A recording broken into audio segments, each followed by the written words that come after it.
Freshen, Bawailam Kupla Fokula Ralish and Tobishta, Gantar Irish, Ikunda Wio.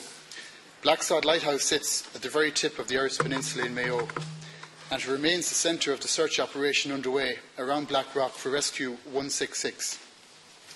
Vincent Sweeney is the keeper of Blacksod Lighthouse, and it was he who was on duty awaiting the return of Captain Dara Fitzpatrick and her colleagues to refuel. They never returned.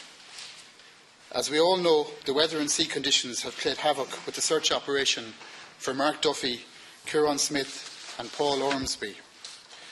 It is somewhat prophetic that a weather forecast from this same lighthouse, relayed by Ted Sweeney, who was Vincent's father, just after 2 a.m. on June 3, 1944, contained the warning of a 4-6 wind and a rapidly falling barometer at Blacksod. Upon receipt of this information, General Dwight D. Eisenhower postponed the planned invasion of Normandy by Allied forces by 1 day. The actions of one man in Blacksod, County Mayo, helped avert a military catastrophe and changed the course of World War II and led to the eventual fall of Nazi Germany.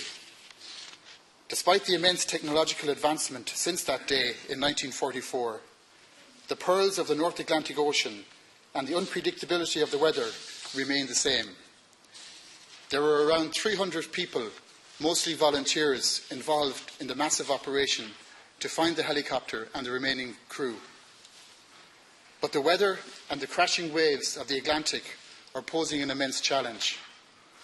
All of us who have been involved with the volunteers, and may I include my colleague Rose in this, want to see the families reunited with their loved ones.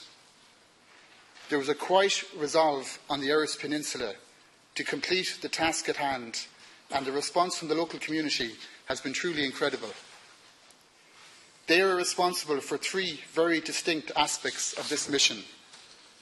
The first relates to the local knowledge of the sea from our fishermen neighbours and friends who have been instrumental in the search. The second is the land search by local volunteers that has yielded important parts of the wreckage.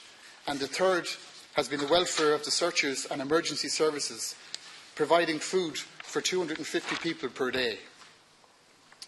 What is unique about this operation is the collaboration between the Air Accident Investigation Unit, the Gardaí, the Irish Navy, the Air Corps, Civil Defence, the RNLI, Mayo County Council, Irish Lights Boat, the Gráinne Whale, all working together under the direction of the Irish Coast Guard.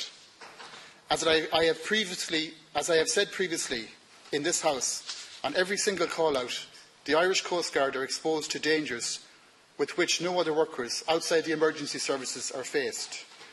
There are many people alive today in Ireland who owe their lives to the bravery and skill of Captain Dara Fitzpatrick and her fine colleagues.